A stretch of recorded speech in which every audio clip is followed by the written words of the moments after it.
This is the Fitbit Charge 5. The most significant design change to the Fitbit Charge 5 is the color OLED screen, which is 2 times brighter than the Fitbit Charge 4. It's easy to see, even in direct sunlight, and Fitbit has now made the AMOLED display a touchscreen. Fit-wise, the Charge 5 was comfortable to wear. It's 10% thinner than the Charge 4, and unlike the Charge 4, which gapped at the edges where the Fitbit connected to the strap on smaller wrists, the Charge 5 fits well. In the box, there's a small and a large band, which is handy especially if you're not sure which size to buy.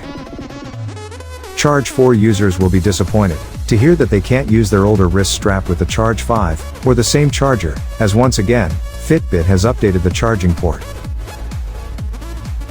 The Charge 5 has virtually all the same activity tracking metrics as those available on the Charge 4. You can still only view 6 sport profiles on the tracker itself, and these can be customized in the Fitbit app. The main difference when it comes to activity tracking is that the screen is brighter and the always-on function makes it easier to read on the move, or between burpees.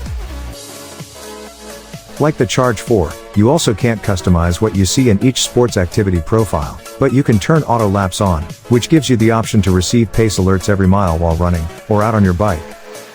On the tracker itself, you also have the option to set a goal for your workout, be it time, distance, or calories burned. During the activity, it'll show your progress towards your goal.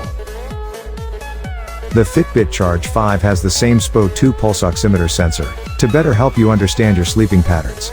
Like previous models, the Charge 5 has all of Fitbit's standard sleep tracking metrics, although on the tracker itself, you'll only be able to see your total sleep time and your sleep score from the previous night.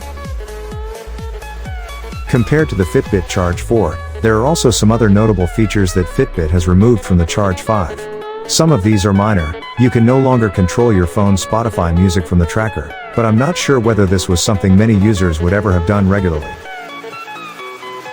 We tested the Fitbit Charge 5 for 5 days, using the always-on display when exercising, and didn't need to charge the tracker once. This is far more impressive than Fitbit's estimate. Overall, the Fitbit Charge 5 is a very good fitness tracker and got even better once the new features rolled out.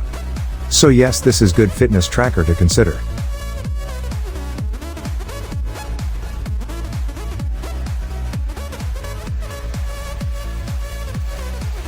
Make sure to like and subscribe to Tech 5 for more videos. Bye for now.